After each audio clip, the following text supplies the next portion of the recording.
কাম মুঠ কলে চিঞৰি আছ কাইলৈ হৰচি পূজাৰ কাৰণে মোক 100 টকা লাগে দিয়া মোৰ পাণ্ডা পকেটতে 20 টকা আছে লৈ যা 20 টকা দিলে কেনেকে হ'ব আকৌ 100 টকা খুজিছে 100 টকা লাগিব পাপা দিবা না নিদিবা কোৱা নহলে মই মাক কৈ দিম আকৌ এই চবাবা মোৰ মুঠতে শান্তি নাই বৰজহনি মই চাবগে লাগিব পইচা আছে না হাতত লৈ থকা নাই নহয় তোলে আৰু ৰচোন কাইলে কি কৰিছে স্কুললৈ কাইলে এপাকমান ময়ো মাৰিব লাগিব তুমি নালাগে যাব কাৰো মাক বাপেক নাযায় তুমি কেলে যাবা আকৌ মই লাজ পাম তুমি নাযাবা মোৰ লগৰবোকে তুমি গলে হাঁহিব বুন্দা চৰ খাবি আকৌ তোৰ যে 100 টকা চান্দা দিছো তই 100 টকা খাই শেষ কৰিব পাৰিবি জানো লগতে মই যাম আকৌ এতিয়াহে আকৌ 100 টকা খাই এটা কৰিব পাৰিম দুইটাই বহুত দুখ পাইছো আজি মই কাইলৈ বোলো সৰস্বতী পূজাত সিহঁতৰ স্কুলখনকে এপাক চামগে বুলি ভাবিছিলো মইতো খাবলৈ নাযাওঁ ল'ৰাটোৰ স্কুলখন চাবলৈ যাম বুলি ভাবিছিলো তই তেনেকে কৈ দিলি ন হ'ব দে মই গ'লে যদি বেয়া পা তেন্তে তাৰ কাম এটা কৰিবি পলিথিন এটা লৈ যাবি লুচি ভাজি ভৰাই লৈ আহিবি দেই মই নোৱাৰো মোক 100 টকা পইচা দিয়া মই স্কুললৈ যাওঁ এতিয়া বজাৰ কৰিবলৈ আছে আৰু চাফাই কৰিবলৈও আছে আজি স্কুলত জলদি দিয়া আয়ো এইটো মোৰ ল'ৰা হয়নে নহয় মোৰ সন্দেহে হয় কেতিয়াবা বছ ইয়াতে আছে মানে আইডিয়া এটা লগাও সৰস্বতী পূজা বুলি 200 টকা বুলি কম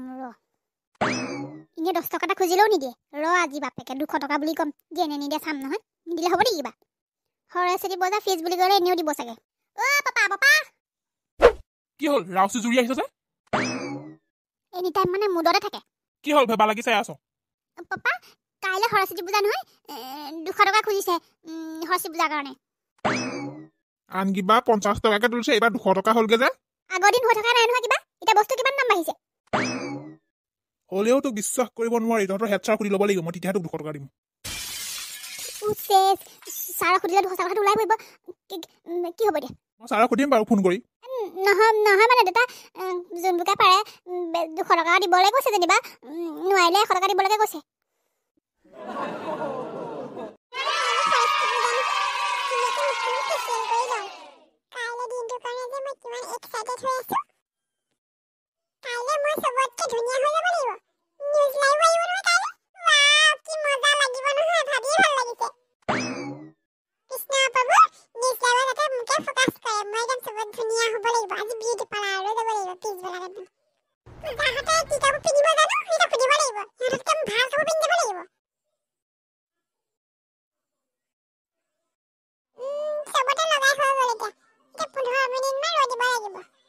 la la la la la la la la la la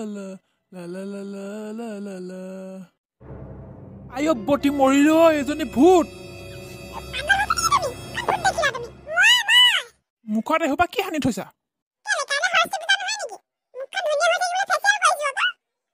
এইখিনি এনেকে বহি থাকিব দেই মানুহে ভূত বুলি পলাব যোৱা সেইসোপা ধুই পেলোৱাগে সৰস্বতী পূজাত পিন্ধিবলৈ তাক নতুন কাপোৰ লাগে ৰাতিপুৱা গধূলি দুবৰীয়া দুবটি খাবলৈ চিন্তা তাই আগে বছৰে সৰস্বতী পূজা আহিলে বোলে নতুন কাপোৰ লাগে যি আছে তাকে পিন্ধি যাবি নগলে নাই কৈ তাই পাতি লোৱা দাদাই সেইটো 3000 টকা দিলে চুলিখিনি ষ্ট্ৰেট কৰি আহিলে সেই যদি কাপোৰযোগে আনিলেহেঁতেন তাই আগতে কেনেকুৱা জাপৰজনী আছিলে বাৰু তুমি দেখা নাছিলে নি বাৰু চুলিখিনি ষ্ট্ৰেট কৰিলে মোৰ অকণ ভাল লাগিছে বিশাল দাদা যে মোৰ 3000 টকা নিদিলে নহয় কি হ'ল ঠিক নাই মই সৰস্বতী পূজাত জাপৰ নিচিনাকে যাবলগীয়া হ'লহেঁতেন কাইলৈ সৰস্বতী পূজা চবে ধুনীয়া কাপোৰ পিন্ধি যাব মই মানে আগৰ পুৰণাখিনিয়ে পিন্ধি যাম নেকি তোমালোকে নহয় অকণো বুজি নোপোৱা মোক চালি এইখিনি মোক বজাই নাথাকিবি যি আছে তাক পিন্ধি যাবি নহ'লে এইখন কটাই দেখিছ না মুখত মাৰি পঠিয়াম আকৌ আইও মই পদুমী খুৰীৰ ওচৰতে কাপোৰ এযোৰ বিচাৰি যাওঁ এই চবে মানে মাথাটো চুবাবলৈ আহে মোৰ চুলিকেইডাল ষ্ট্ৰেট কৰিলে বুলি ঘৰখনৰ কাম এটাও তাই নাই কৰা সৰস্বতী পূজাহে যিকোনো কাপোৰযোৰ পিন্ধি গ'লেই হ'ল এহে সোপা ইছৰাম মুখে পকৰাই গোটেই সোপা সানি মানে একদম গোটেইজনী দেৱী হৈ গ'লেহে হয় কলেজত সৰস্বতী পূজা পতা নাই যেনিবা ফেশ্বন প্ৰতিযোগিতাহে পাতিছে সিহঁতৰ মাকজনী নিলে অকণো বেয়া নালাগে সিহঁতৰ হাজিৰা খুৱাই থকা যেন পাইছে সিহঁতি বাপেকটোৱেতো কাণ খাৰ নকৰেই ঘৰখনলৈ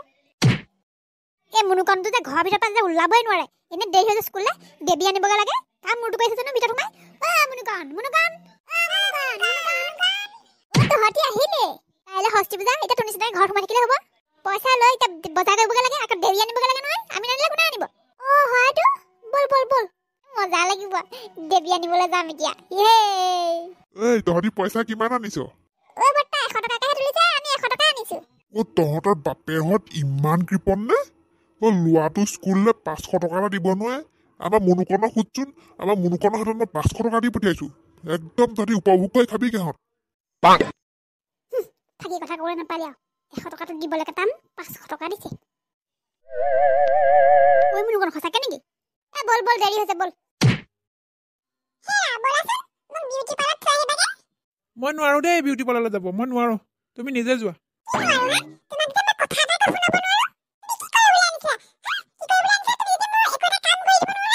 আই গোখানি মই চব কাম কৰিব পাৰিম কিন্তু মই তোমাৰ লগত মই বিউটি পাৰ্লাৰলৈ যাব নোৱাৰে ঐ তাত বহি বহি মাথাটো গৰম হ'বগৈ লাগিব মানে কিবা গৈয়ে মই গম পালো নহয় ইমান দেৰি বহি থাকিব লাগে ঐ নহয় কমচে কম 5-6 ঘণ্টামান লাগে নেকি নাই মই নাযাওঁ দেই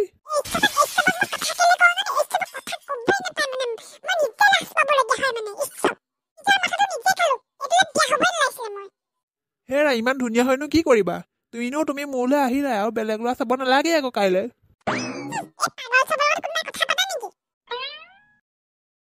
দেৱী খঙে উঠিলে